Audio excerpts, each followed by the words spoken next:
नमस्कार, आदाब। मैं हूं सैयद वसीम रिजवी। आज मैं आपके लिए हिंदुस्तान की सबसे ताकतवर सियासी महिला की एक अनजान सच्चाई, जो खामोश है, आपके सामने पेश कर रहा हूं। वो महिला भले ही हिंदुस्तान की हुकूमत की सबसे ऊंची सियासी कुर्सी पर कभी न बैठी हो, लेकिन एक सियासी पार्टी की हिंदुस्तान पर की जाने वाली हुकूमत उसके घर के दरवाजों से होकर जरूर गुजरती थी। आप समझ तो गए होंगे, मैं श्रीमती सोनिया गांधी जी की बात कर रहा हूं, जिनका असली नाम एंटोनियो माइनो है। मैं उनके सिलसिले में ही बात कर रहा हूं। एंटोनियो माइनो नाम की इस महिला का जन्म इटली के एक छोटे से गांव लुसियाना में हुआ था। इनके पिता का नाम स्टीफनो माइनो है, जो एक कंस्ट्रक्शन का कारोबार करते थे। एंटोनियो माइनो की मां का नाम पाब्लो माइनो है। एंटोनियो माइनो की 2 बहनें और भी हैं। एंटोनियो माइनो के पिता कंस्ट्रक्शन के कारोबार से पहले इटली के एक तानाशाह की सेना में काम करते थे। उन्हें रूस में 5 साल के लिए जेल भी भेजा गया था। एंटोनियो माइनो और सोनिया गांधी ने लेनॉक्स स्कूल में इंग्लिश भाषा का कोर्स किया था। अंग्रेजी भाषा का कोर्स पूरा करने के बाद एंटोनियो माइनो और सोनिया गांधी जी ने इटली के एक छोटे से रेस्टोरेंट में वेटर के रूप में काम किया। कहा जाता है एंटोनियो माइनो की मुलाकात स्वर्गीय राजीव गांधी जी से उसी समय हुई थी, जब वो कैम्ब्रिज के एक कॉलेज में पढ़ रहे थे। स्वर्गीय राजीव गांधी जी एंटोनियो माइनो से मिलने वाले पहले पुरुष नहीं थे। स्वर्गीय माधवराव सिंधिया और एक जर्मन स्टेंगलर भी एंटोनियो माइनो और सोनिया गांधी जी के बहुत करीबी दोस्तों में से थे। एंटोनियो माइनो और सोनिया गांधी जी की माधवराव सिंधिया से दोस्ती स्वर्गीय राजीव गांधी के विवाह के बाद तक चलती रही। चलिए एंटोनियो माइनो की शादी से पहले की कुछ और बातें करते हैं। स्वर्गीय राजीव गांधी जी ने 1962 से 1965 तक कैम्ब्रिज में मैकेनिकल इंजीनियरिंग में दाखिला लिया, लेकिन 3 साल तक फेल हुए। 1966 में लंदन में इंपीरियल कॉलेज में स्वर्गीय राजीव गांधी जी ने फिर से दाखिला लिया, लेकिन वहां की भी डिग्री पूरी किए बगैर उन्होंने पढ़ाई छोड़ दी। स्वर्गीय राजीव गांधी जी एंटोनियो माइनो से शादी करने के लिए एक कैथोलिक क्रिश्चियन बने। ये बात अलग है कि स्वर्गीय राजीव गांधी जी और एंटोनियो माइनो का विवाह हिंदू रीति रिवाज से दोबारा किया गया और विवाहित होने के बाद एंटोनियो माइनो, जो अब सोनिया गांधी बन चुकी थी, हिंदुस्तान में रहने लगी। एंटोनियो माइनो हर 5 साल के बाद हिंदुस्तान में रहने के लिए परमिट लिया करती थी। यह परमिट उन लोगों को दिया जाता था जो कुछ वक्त के लिए हिंदुस्तान में रहने आते हैं। पहली बार एंटोनियो माइनो ने यह परमिट 1968 में लिया, जब वो स्वर्गीय राजीव गांधी जी के साथ भारत आई थी। 1973 में 5 साल पूरे हो जाने के बाद वो चाहती तो भारत की नागरिक बन सकती थी, लेकिन 1973 में फिर से दरखास्त देकर हिंदुस्तान में रहने के लिए 5 साल का परमिट उन्होंने फिर लिया और तिबारा ये परमिट उन्होंने 1978 में लिया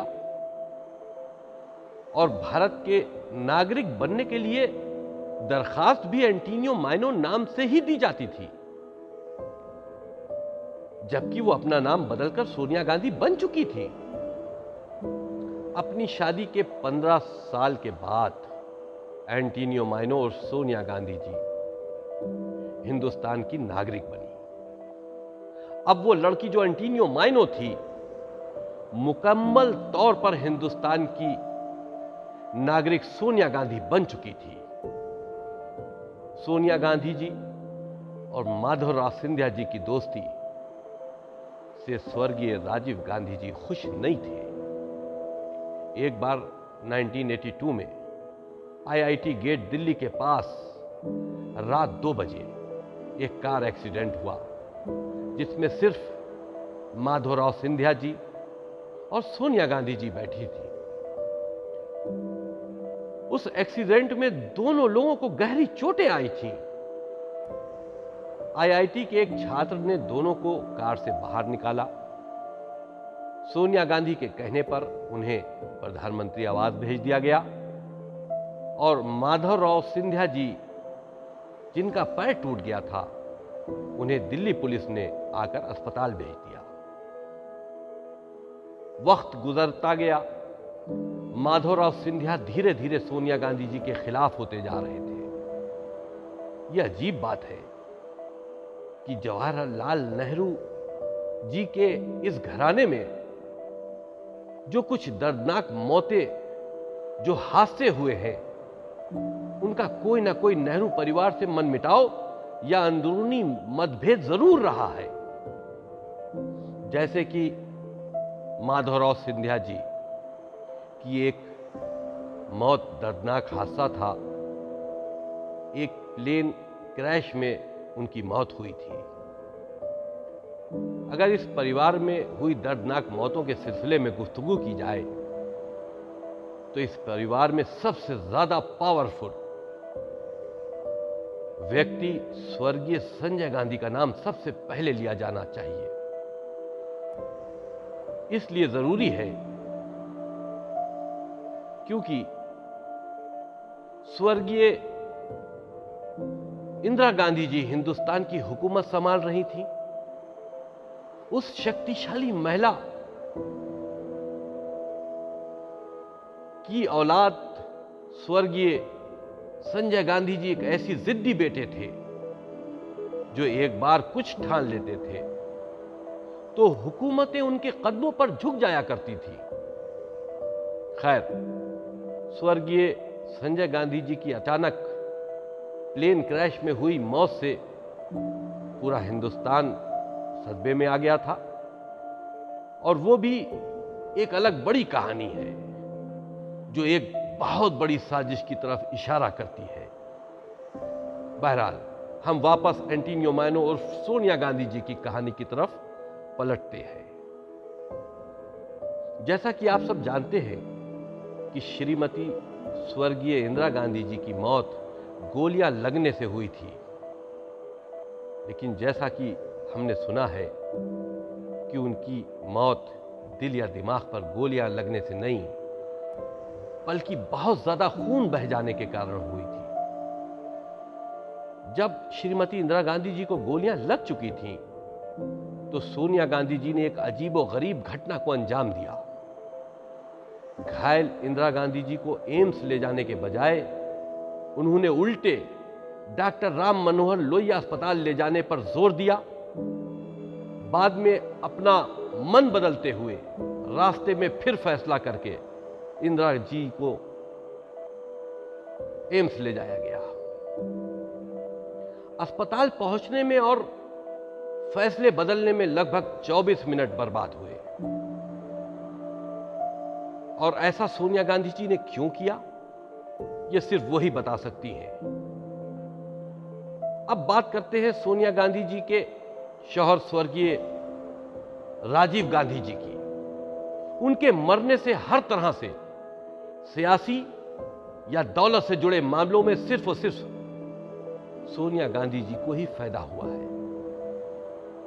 राजीव गांधी जी के स्विस बैंक के खाते में लगभग $2 बिलियन जमा थे। जो उनके मरने के बाद श्रीमती सोनिया गांधी जी को मिल गए। कुछ किताबों में, बाहर के अखबारों में तो यह भी लिखा गया है कि विदेश की एक खुफिया एजेंसी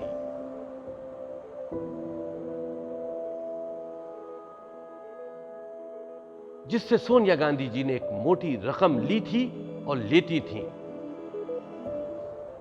उस मुल्क का नाम लेना हम जरूरी नहीं समझते, लेकिन एक किताब में तो यहां तक लिखा है कि श्रीमती सोनिया गांधी जी एक विदेशी मुल्क की खुफिया एजेंसी के जरिए हिंदुस्तान भेजी गई एक जासूस है।